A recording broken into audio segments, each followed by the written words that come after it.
Is Bitcoin ready for a huge bump today? First, we're going to talk about Bitcoin, and afterwards I'm going to give you guys a trade idea on INJ as well. What we can see, guys, is that Bitcoin is trading inside of this lower time frame range, inside of the higher time frame range that we are still trading in as well. Now we can see that this lower time frame range is taking place around the mid-range currently of that higher time frame range.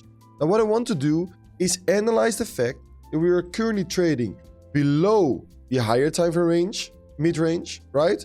And when we analyze the lower time frame range, we are also trading around that range low of the lower time frame range, which means that in my opinion, when you are looking at a potential deviation of the mid-range and you are close to be starting a potential deviation beneath the range low, it's not the time to start looking for short, especially if the daily trend is up, the weekly trend is up, and the 4-hour trend are all still trending towards the upside on Bitcoin.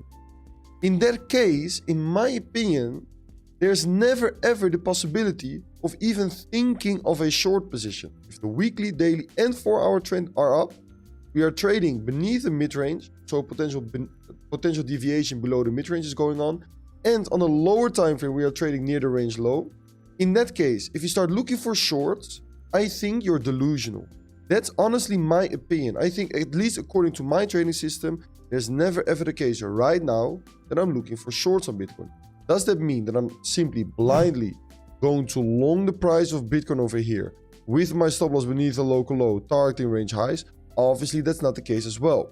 Why? Because we still have plenty of liquidity resting beneath us. And you guys know that I love to look at potential deviations of important range levels, like we can see over here, right? We have this range low over here. So if I reapply that range, that lower time frame range, and I remove the higher time frame range, because we have identified that we are potentially deviating beneath the mid-range, that's all that we need to know. And we apply the lower time frame range, we can see that we have a beautiful low time frame range to potentially build a trade on.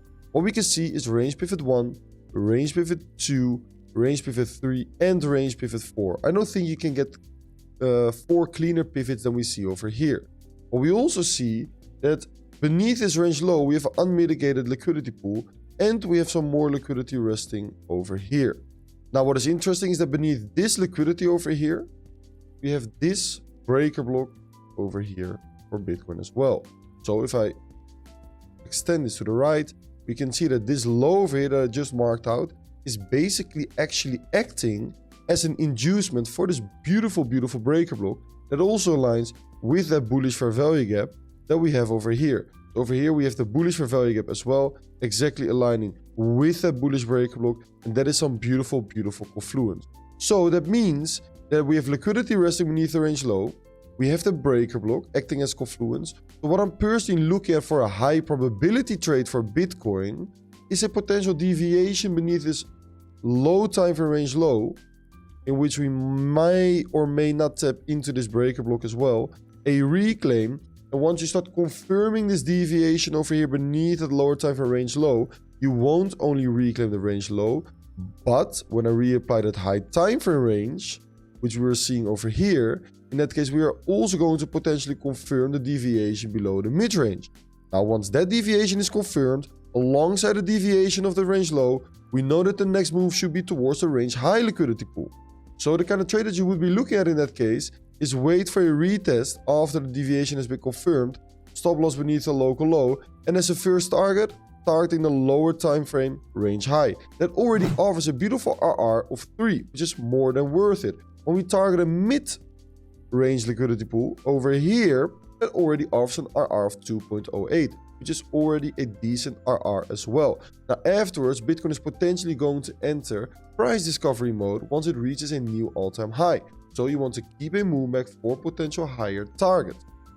Does this mean that we cannot continue higher from here? Obviously we can. But I've touched you guys so many times. As a trader, it is not our job to always be in a position. As a trader, it is not our job to always find trades. As a trader, it is our job to have a clear trading system and identify the highest probability trades possible according to the trading system. Now, in my opinion, I can only get a high probability trade once we start deviating beneath this range low over here, according to my trading system. But on INJ, on the other hand, the altcoin that I'm going to discuss in a few seconds from now, there's a very, very high probability trade also being developed as we speak on the INJ price. What we can see on INJ is that we still have this range. And as I've taught you guys in the previous video, where I told you guys that I was long on INJ over here, I took my first batch of profits over here near the range high. And what we are looking at right now is a potential breakout model that is actually occurring as we speak. Now you might be wondering, but Jip, how are you talking about a breakout when we talk about a potential deviation? You guys know that I'm only willing to trade breakouts of ranges once we get a double deviation. Now what we can see over here when we look at this range is that we're indeed deviation 1 and now potentially getting that second and a double deviation over here beneath the range high. Okay, and that is exactly what I wanted to see. I told you guys in that video on, I think it was Wednesday or Monday, that if we were going to break out above the range high over here, while in the meantime, as always, the coffee machine is going crazy in the background. If we were going to break out above the range high and open and close candles above this significant high over here, which is exactly what we did over here, opening and closing multiple candles above the significant high, that I still wanted to see one more deviation below that range high as a confirmation to start looking for longs. Now that final confirmation can be found on the lower time frame. When we simply reapply the EMAs over here on the 1 hourly time frame, what can we see? Potentially testing the 1 hour EMAs. 2 hourly time frame, potentially testing the 2 hour EMAs. And on a 4 hourly time frame, EMAs are slightly lower. What is important is that we need to hold these EMAs alongside a market structure shift. Now this is pretty because what we see over here, and when we analyze the market structure, we form a high, higher low, lower high, lower low. And this is where things are starting to become interesting, because when we zoom in, we can see that the price of INJ formed a higher high over here. Now this higher high, compared to this high that brought us to this low, made this low significant to break. Okay. Now, by making this low significant to break and breaking through that low over here, this high over here becomes very, very significant to break as well. And now that is exactly what I'm looking for. I'm always looking for a double deviation and then a significant high to align with that range high or range low to potentially trade a breakout or breakdown. Now we have that significant high, and what I really, really like, is that below the significant high is where we have this big imbalance over here. Now why do I like this? Because if INJ is truly going to break out, it needs to displace above this bearish displacement. It needs to shift structure.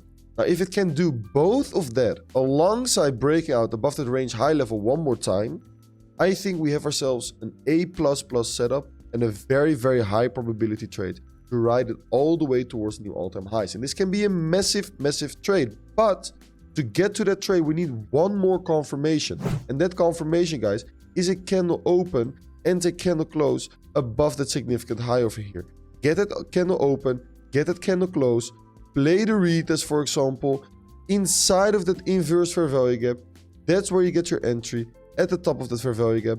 Stop loss beneath a local low that we hopefully form somewhere over here. And then, guys, the sky is the limit. We can target new all-time highs for INJ, where we also have some equal highs resting over here. And that offers a beautiful RR trade of 9. One more confirmation, one more trigger that we need, a little more patience. Let's see if the price of INJ is going to offer this trigger. And when we do get this trigger, I will be executing a high probability trade exactly like you can see on the screen right now, and I will go high on risk on this one because this is an A++ setup. So I will be risking 2 or 3% of my balance, and I'll be riding it all the way up towards brand new all-time highs for INJ.